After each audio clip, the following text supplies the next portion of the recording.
Assalamualaikum warahmatullahi wabarakatuh. Apa kabar Bapak Ibu sekalian? Jumpa lagi bersama saya di channel Hasan Masyhur. Kali ini kita akan membahas kaitannya dengan keberadaan kurikulum 2022 atau yang sering dikenal dengan istilah kurikulum prototype. Kehadiran kurikulum 2022 ini agak sedikit menyisakan kekhawatiran dan keresahan bagi Bapak Ibu guru yang sudah sertifikasi. Pasalnya, dalam kurikulum ini ada beberapa mata pelajaran yang mengalami pengurangan jam secara drastis jika dibandingkan dengan kurikulum sebelumnya, yakni kurikulum 2013. Bahkan hampir di semua jenjang atau tingkatan itu mengalami pengurangan jam secara drastis, mulai dari jenjang SD, SMP hingga jenjang SMA. Namun sebetulnya hal ini tidak perlu dikhawatirkan, karena pemerintah sudah menyiapkan solusi untuk mengatasinya. Nah, apa saja solusi-solusi yang dimaksud? Yuk simak penjelasannya berikut ini. Tapi sebelumnya jangan lupa bantu support channel ini dengan menekan tombol like, subscribe, dan hidupkan tanda loncengnya supaya tidak ketinggalan dengan info-info terbaru dari saya. Terima kasih. Nah, untuk mengetahui mata pelajaran apa saja yang mengalami pengurangan alokasi waktu di kurikulum 2022 ini, alangkah baiknya kita lihat perbandingan struktur kurikulum 2013 atau kurikulum sebelumnya dengan kurikulum yang baru saat ini.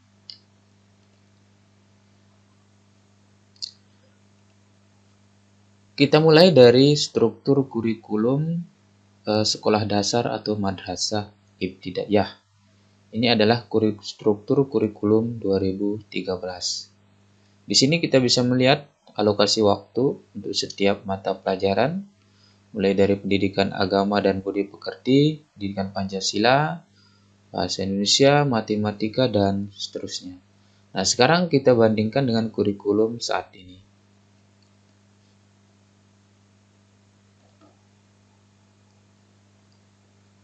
Nah, di struktur kurikulum SD, yaitu kurikulum 2022, kita bisa melihat di sini untuk pendidikan Pancasila di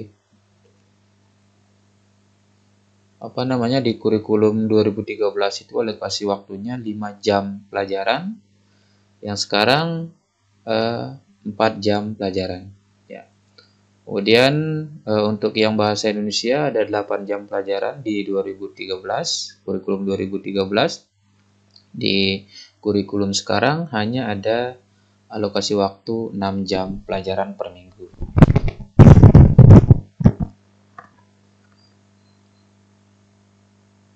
Kemudian untuk matematika di 2013 itu ada 5 alokasi waktu per minggu, sedangkan yang sekarang hanya ada 4 jam pelajaran per minggu. Jadi bisa dikatakan sebagian besar mengalami pengurangan alokasi waktu ya. Nah, selanjutnya kita lihat untuk yang struktur kurikulum jenjang SMP. Nah, di sini kita bisa melihat alokasi waktu per minggu untuk jenjang SMP ya, Bapak Ibu. Ini struktur kurikulum SMP, kurikulum 2013. Ya, pendidikan agama itu ada 3 jam pelajaran, Pancasila juga 3, bahasa Indonesia ada 6, matematika ada 5, dan seterusnya. Sekarang kita bandingkan dengan struktur kurikulum yang sekarang. Untuk yang jenjang SMP ya. Ya, ini struktur kurikulum SMP. Oke, untuk PPKN itu ada 2, kalau sebelumnya ada 3. Kemudian bahasa Indonesia ada 5. Jika sebelumnya kita lihat bahasa Indonesia ada 6, ya. Kemudian matematika ada 4 jam pelajaran. Sebelumnya ada 5, berarti mengalami pengurangan 1 jam. IPA ada 4, IPS 3. Kita lihat di sini ada IPA 5 dan IPS ada 4. Ya. Jadi sebagian besar juga untuk jenjang SMP ini mengalami pengurangan jam atau alokasi waktu per minggu. Nah, selanjutnya yang terakhir kita lihat adalah struktur kurikulum SMA, ya. Kita bandingkan kurikulum 2013 dengan kurikulum 2022. Di sini di struktur kurikulum SMA K13 ini alokasi waktunya per minggu untuk pendidikan agama itu ada 3 JP, PKN ada 2, bahasa Indonesia ada 4, dan seterusnya. Nah, sekarang kita bandingkan dengan kurikulum yang sekarang. Nah, di kurikulum SMA 2022 ini,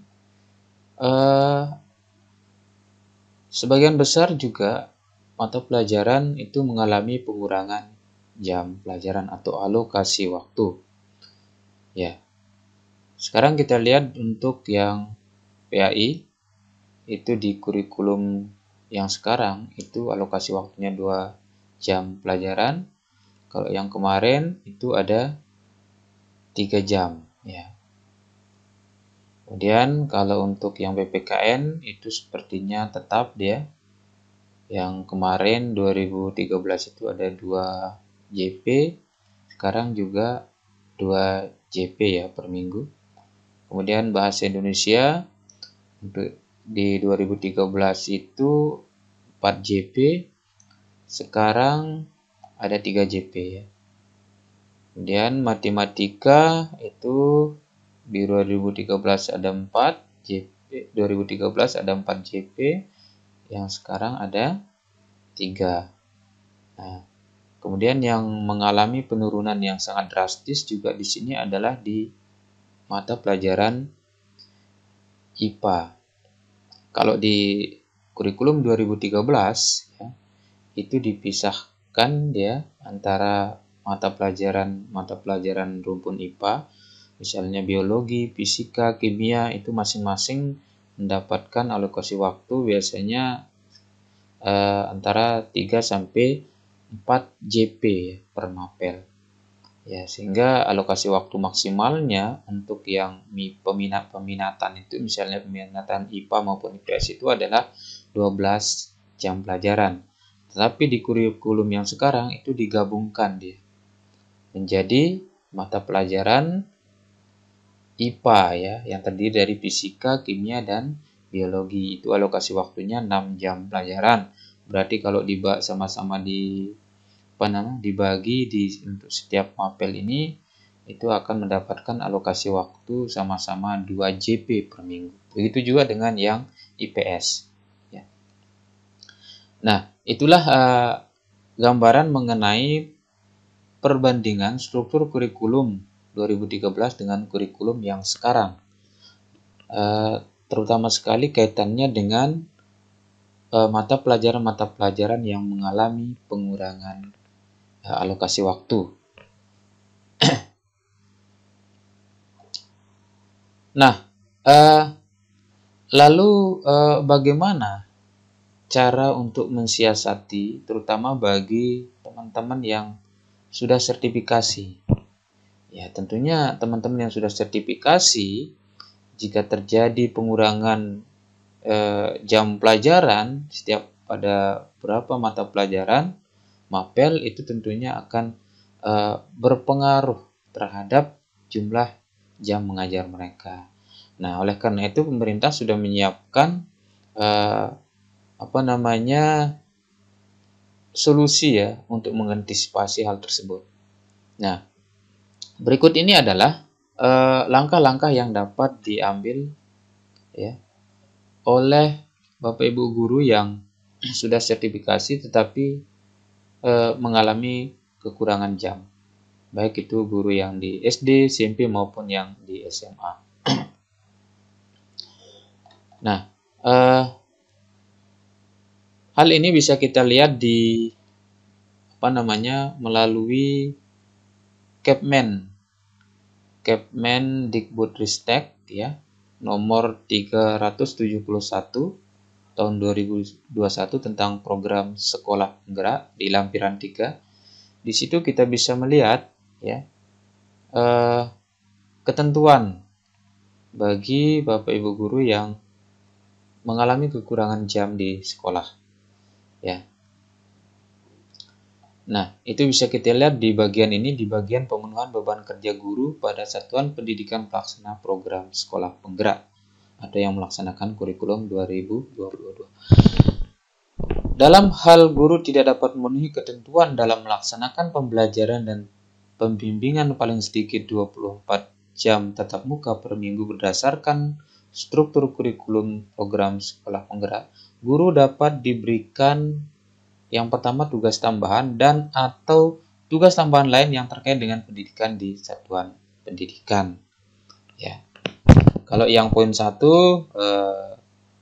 ya tugas tambahan itu kan banyak Bapak Ibu ya, bisa jadi wakasek, wali kelas dan kepala laboratorium, kepala perpustakaan dan sebagainya. Nah, sekarang kita lihat yang poin 2 ini, di tugas tambahan lain yang terkait dengan pendidikan di satuan pendidikan. Ya. Jadi yang dimaksudkan dengan tugas tambahan lain sebagaimana dimaksud pada angka 2 ditambah dengan tugas sebagai koordinator proyek penguatan profil pelajar Pancasila. Nah, jadi Bapak Ibu guru yang kekurangan jam di sekolah ya, itu bisa memenuhi kekurangan tersebut dengan menjadi koordinator proyek penguatan profil pelajar Pancasila. Mengingat di kurikulum 2013 ini ya,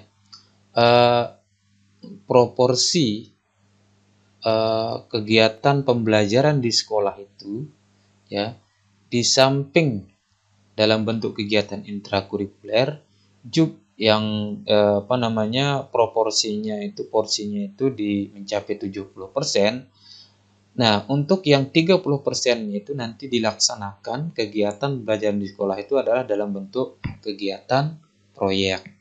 Nah, jadi salah satu cara bagi Bapak Ibu guru untuk memenuhi kekurangan jam itu adalah menjadi koordinator kegiatan proyek ya, Bapak Ibu ya. Ya, ini bertugas sebagai koordinator proyek penguatan profil pelajar Pancasila.